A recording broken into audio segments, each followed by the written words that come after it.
حي على الصلاة۔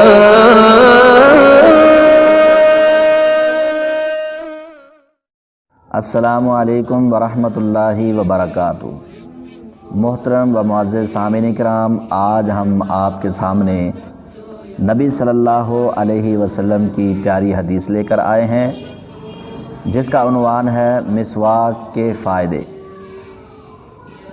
معزز سامعین، یہ حدیث مسند احمد، دارمی اور نسائی کتاب الطہارہ میں موجود ہے۔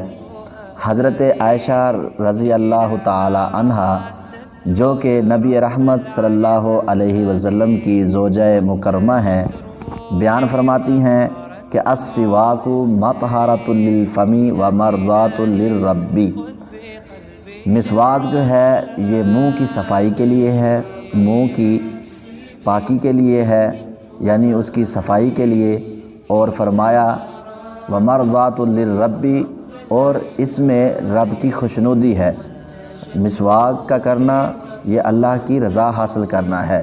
اس کی وجہ یہ ہے، فرمایا کہ اللہ کے پیارے اور مقرب فرشتے جو ہیں وہ انسان کے ساتھ موجود ہوتے ہیں جب انسان نماز پڑھتا ہے، تو اسی لیے رسول اللہ صلی اللہ علیہ وسلم نے فرمایا مسواک منہ کی صفائی کے لیے ضروری ہے کہ فرشتے جو ہیں وہ انسان کی منہ سے نکلنے والی بو کو محسوس نہ کریں۔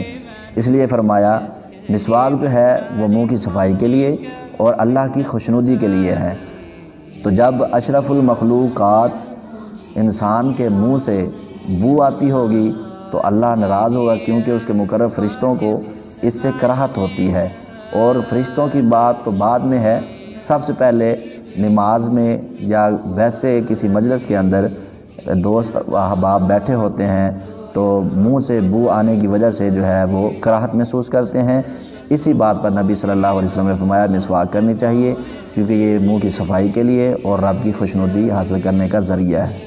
السلام علیکم ورحمۃ اللہ وبرکاتہ۔ جزاک اللہ خیرہ و احسن الجزاء فی الدنیا والآخرہ۔